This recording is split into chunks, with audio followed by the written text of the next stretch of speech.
Well, absolutely delighted to welcome Caolan back on my channel today. For those of you who don't know Caolan, he has spent a long time working with Byline News, and he's now out in Ukraine reporting about the conflict over there and trying to get the story out over here in Britain and other parts of the world.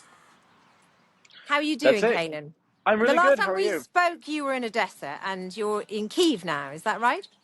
That's it. Yeah, I'm right in the city center of Kiev. I was in Odessa for 2 months, and then I moved to Kiev about 2 weeks ago because I'm going to be starting a new show here, and we're getting a studio, so that'll be pretty interesting. And as the winter sets in, Odessa, as beautiful as it is more of a summer type of place. So it's better to be in Kiev in the winter. Fuck Putin, Putin хуйло. Correct. So yes. What I'm did in he the say public there? squares. He What did said, he "Fuck say? Putin, fuck Putin." Oh, yeah, that's well, we can agree with that. Yeah. So there So we I go. wanted to, when we're looking at things that are going on right now, and you look at them in isolation, you can easily sort of be pushed off track. But for Yeah. me, I see that Brexit and the year of 2016 was really triggered by Brexit, which if you look at the world events since 2015, 16, like a block of Jenga. That's how I see it. And Yeah. I see that the decision to do Brexit was like removing one brick. And that ensured Donald Trump presidency, and that removed another brick. And then, as we know, matters have gone on and gone further. Yes, we had COVID, but the Ukraine invasion is certainly one of those issues. Yeah. But it feels as though 2024 is about to usurp 2016. Would you agree with that? 2024 is definitely the new 2016. I mean, what's going to be happening in the next few days will be out of control surrealism. What has happened in the last few days with Moldova elections proven, it was proven that Russia was meddling their elections on a really massive scale. Thank God it didn't work. Today, there's riots outside polling stations in Georgia constantly.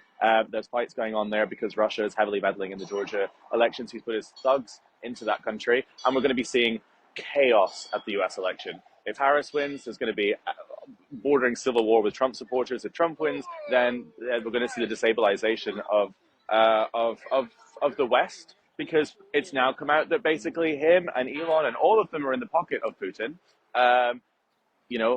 Elon, yesterday it came out again. Every day is another advent calendar of horror. That's how this actually period feels right now. You open another door towards the election, and it's horrors beyond your wildest dreams every time you open them.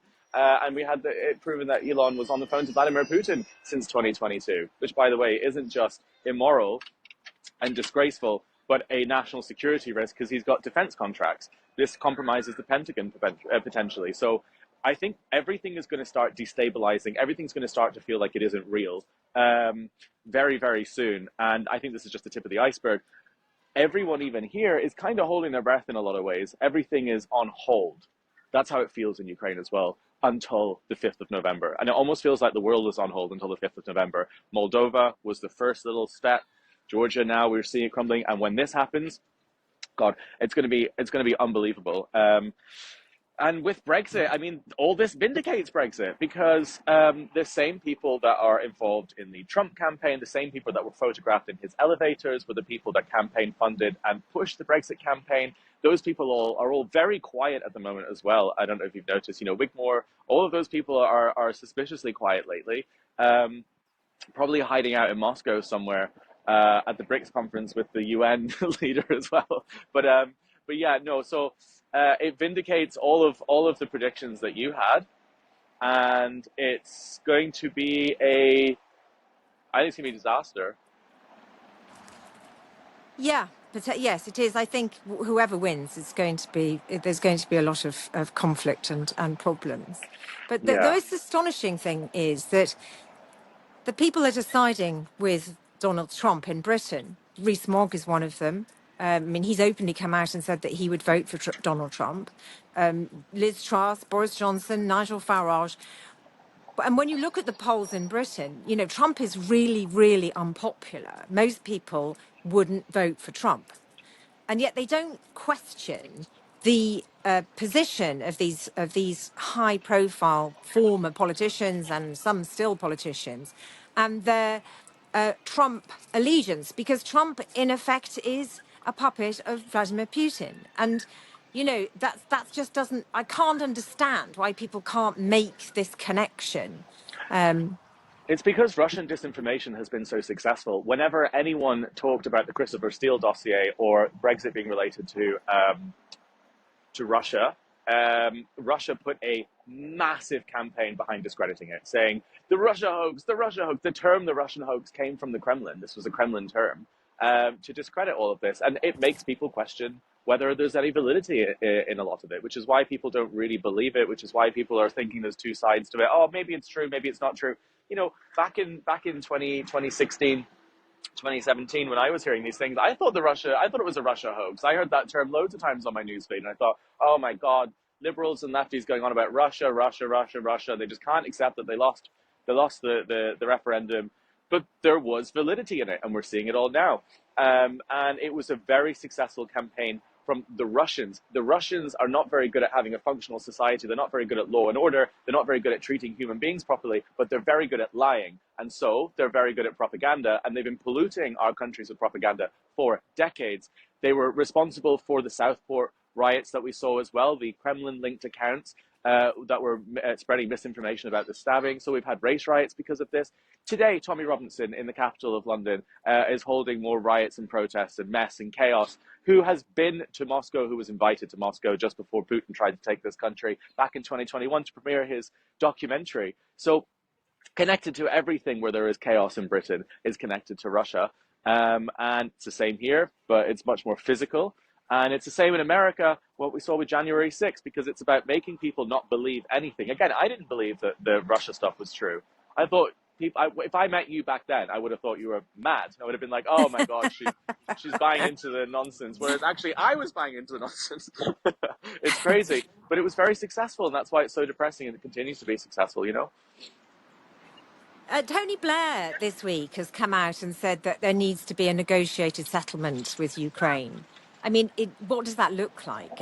You know, I mean, that to me looks like that's asking Ukraine to give up some of its territory to Vladimir Putin. Would you agree with that?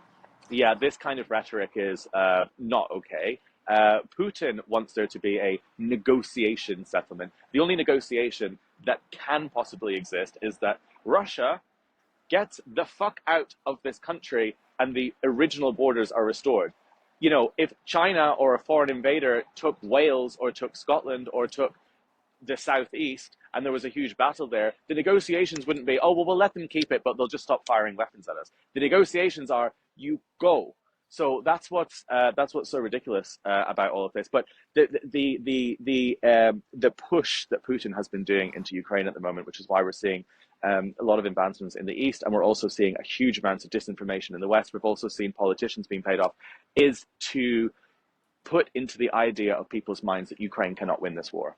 That's why they're pushing this so much. The idea that the number one piece of propaganda that's coming out of the Kremlin right now is Ukraine can't win. And that's why people like Tony Blair, who are buying into this, are saying, oh, it's this or nothing, guys. It looks like Ukraine are losing. It's this or nothing. Ukraine isn't losing. Ukraine have just developed drone technology at breakneck speed. They have just, in the last few weeks, figured out and had a successful launch of homemade ballistic missiles. That doesn't happen for a country with a military this recent, and it's absolutely incredible. And I think this country can win, and it could even probably win on its own, given the breakneck speed that it's pushing things at. But politicians like Blair, politicians like Trump, and evil politicians like Vance are pushing that Kremlin narrative, which is negotiations. Oh, we should have peace. Oh, we should, we should just keep things in a ceasefire. And all that will do is demilitarize and have a DMZ all across the Donbass in this country and through Kherson, and mean that Russia will be allowed to spend 3 or 4 years to reamass their army, restock their supplies,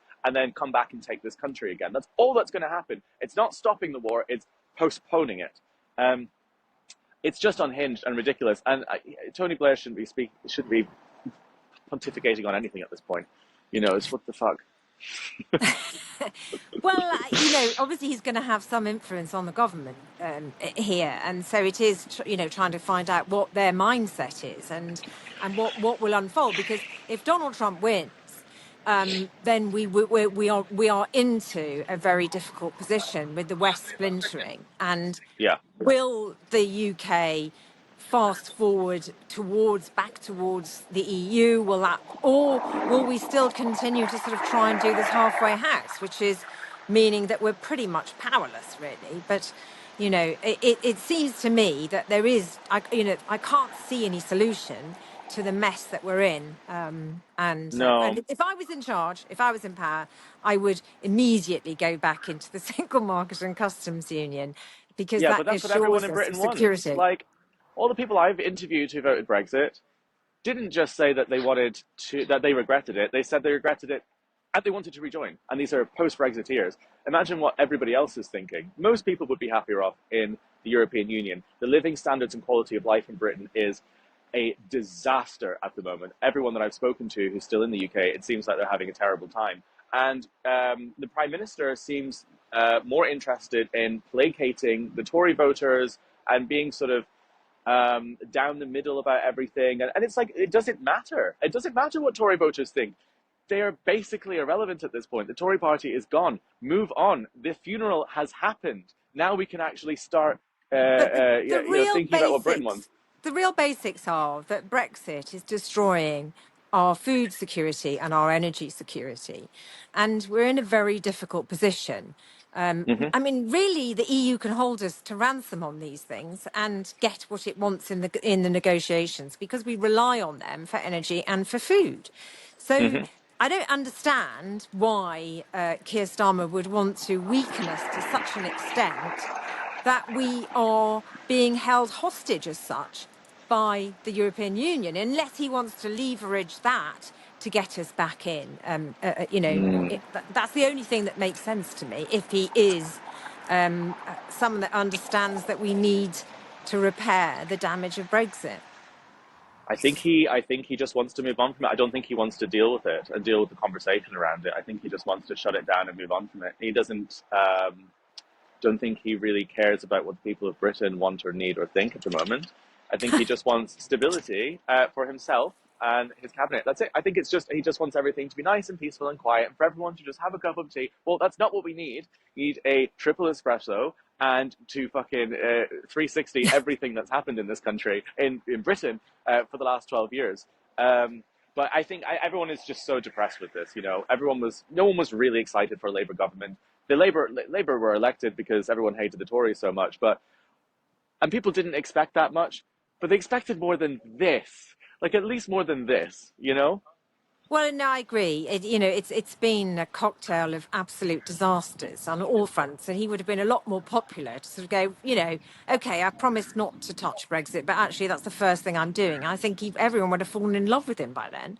Yeah, But that's he's true. touching everything else and making himself actually unpopular with core Labour voters Hmm. and middle ground voters, which is where you win elections. And That's it true. makes no sense. I went to the pub last night and spoke to locals, and they were saying, some of them said to me, "Oh, I'm just going to vote for Farage next, just as a protest vote," and that's how we ended up with Brexit. The same thing. I'm a Yeah. plague on all their houses, and this is the danger of what Starmer is ensuring. And it needs the Labour Party needs to really think carefully about this before the next election, which will soon be upon us, as you know. It soon comes around. So, Yeah. No, it's true. It's depressing. I don't see anything really happening in the UK that will be significant or exciting or good over the next few years, though. I mean, it's just going to be stagnated. Um, but all eyes are going to be on this election. This is all I'm thinking about, and all everyone seems to be thinking about is the US election now. I mean, that is really an everyday, again, an advent calendar of horror. I don't know what door is going to be open tomorrow and what's going to fly out, but well, it's I mean, so depressing. with the polls showing for Trump, it might motivate Democrat voters or voters more to get out and vote against Trump. That's all I hope and pray for. Even though I'm I not think that really he will religious, win, but actually. I think that he you will think he's win. going to win? I have a really uncomfortable, horrible feeling about it. But if you look at the CNN polling today, if you look at some of the swing state data, it's looking extremely negative. And I'm actually really concerned about it, because this isn't just, Republican versus Democrat. This is live or die for Ukraine in some ways. This is the destabilization of the West, and this is the West's biggest ally, the largest superpower, in the pocket of a dictator, Putin. Like, I mean, this is going to be this is going to change everything, and I'm super super worried about it. In a way that I wasn't at the last election. So, what do you think? What do you think is going to happen? Who do you think will win? I mean, I feel like I did in 2016. I feel terrified of Trump winning, but I'm hoping that Kamala Harris wins. But unfortunately, we know Yeah, what the American electorate are like, and the Biden administration have made some errors, and they haven't been good at pushing the good stuff that they've done, and so she's associated with well, the right wing are very good at attacking and getting out arguments which make people feel something which isn't real, yeah, as we know. correct. And that's the problem. And the left haven't found a way of countering that, and getting the Hmm. truth out. And we're still in that same, that same paralysis, really. And people then keep voting to shoot their feet off, and that's That's it. where we're at. But I must admit, I dreaded the Brexit referendum. And I was, right from when I knew the Tories won in 2015, I feared that Brexit would win. And my fear with this is that Donald Trump could well win. And we're then looking we're looking at a rising of the bad and worst type of ideology across the world gaining power, and the West and democracy weakening, which is really approaching World War III, isn't it? In a very weak position. Yeah, that's exactly how it feels. I've just lost most of the light, and it's about to get really dark, so I will head inside. Well, But let's it was very speak good chat.